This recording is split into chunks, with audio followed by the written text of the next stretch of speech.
नाज़रीन, भिटशा में सकाफ़ती खाते समेत शेख अयाज़ अकेडमी और मठियारी प्रोग्रेसिव लायंस तरफ़ां हज़रत शाह अब्दुल लतीफ़ भिटाई जी जश्न विलादत के सिलसिले में तकरीब कोठाई वई।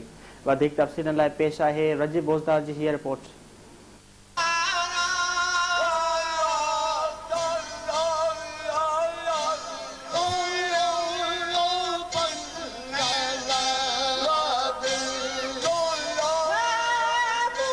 भिटशा में सकाफत खाते मटियारी प्रोग्रेसिव अलायंस तरफा भिटाई गोड के जश्न विलादत के सिलसिले में मज़ार ते चादरूं चाड़े तकरीबूं मुनक़िद कयूं वयूं ऐं सालगिरह जा केक कटिया विया। सकाफती मरकज़ भिटशा पारां अयाज़ अली डेरो ऐं गुलाम मुश्तबा जोखियो जी अगवाणी में रैली की सूरत में भिटाई गोठ की दरगाह ते पहुंची मज़ार ते चादर चाड़े भेटा पेश कई वई। जॾहिं त शेख अयाज़ अकेडमी ऐं मटियारी प्रोग्रेसिव अलायंस तरफा दानिश कम्युनिटी हाल में शायरनि जे सरताज हज़रत शाह अब्दुल लतीफ़ भिटाई की सालगिरह के सिलसिले में एक शानदार तकरीब मुनक़िद करे नसीर अहमद मेमण, सरदार अयाज़ मेमण, वली मोहम्मद दानिश जतोई, अब्दुल रशीद डेथो ऐं ॿियनि जी अगवाणी में जन्म ॾियारे जो केक कटियो वियो ऐं लाखण लतीफ़ खे भेटा पेश कई वई। अॼु असां भिट जे नगीअ ते मुर्शिद लतीफ़ सालगिरह मल्हाए रहिया आहियूं ऐं इन सालगिरह जे मौक़े ते सॼी दुनिया में रहंदड़ लतीफ़ जे आशिक़नि ऐं पैरोकारनि GMC जे पैरोकारनि खे लतीफ़ जी 308 सालगिरह जूं लखें करोड़ें अरबे मुबारक। लतीफ़ साईं जो पैगाम आलमी पैगाम है।